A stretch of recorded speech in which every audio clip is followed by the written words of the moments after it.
Şəhid niyə görə bu qədər əzizdir? Çünki şəhid insanlığa xidmətin zirvəsinə ucalmış bir şəxsdir. Şəhiddən məndən əsər əlamət yoxdur. Şəhid insanlığın, bəşəriyyətin aşiqidir. Ən şirin şey olan canını insanlıq yolunda verir.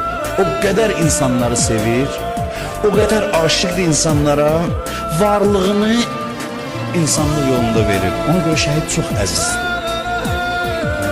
Şəhid qanını hədiyyə eləyir də, ondan oyanası yoxdur. Ona görə deyirlər, mən bunu demişəm, şəhid şam kimidir. Şam necə fədakardır? Şam varlığını əridir, başqasına işıq verir. Bax, şəhid eyni ilə belə bir misaldadır. Öz varlığını əridir ki, insanlara xidmət göstərsin. Şəhiddə zərrə egoizm yoxdur. Şəhiddə, elə bilməyin, şəhid elə oldu ki, birinə bir güllə dəydi, öldü. Şəhidlik gərək adama qismət olsun. Şəhid gərək insan sevsin.